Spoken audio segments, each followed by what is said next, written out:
Como não tinha VAR nessa época, o Suárez simplesmente não foi expulso, mas depois acabou suspenso do futebol por um período. Por falar em morder o rival na Copa de 90, a gente teve algo pior. Isso porque a rivalidade entre as seleções da Holanda e da Alemanha era muito acirrada, e o jogo foi tão pegado que o holandês Rijka foi pego cuspindo no Ruud Boller.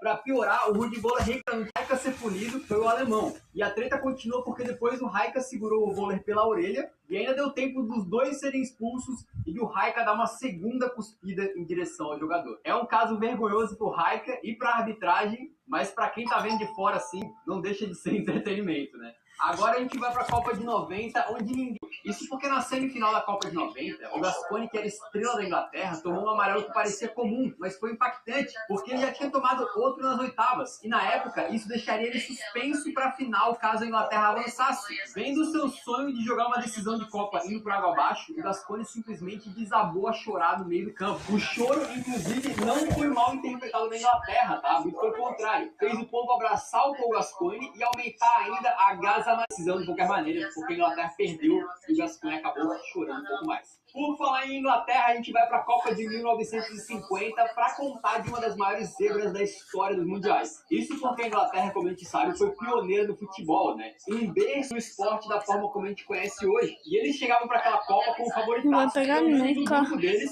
onde também tinha os Estados Unidos. Só que os Estados Unidos, se hoje em dia já são considerados aí uma seleção de um patamar abaixo, né, em relação às principais, naquela época era ainda muito pior.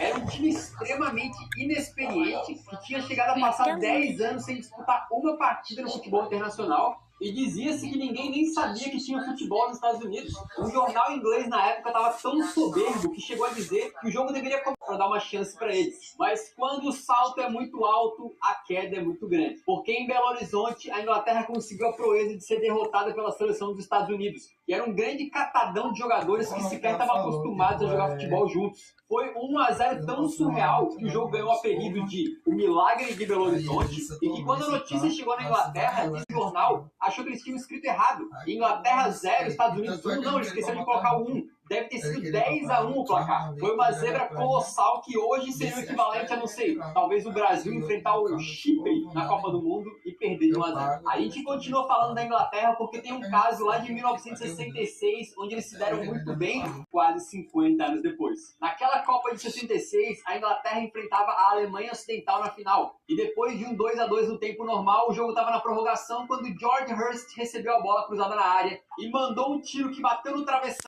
e o juizão deu gol. Só que olhando pelas câmeras da época,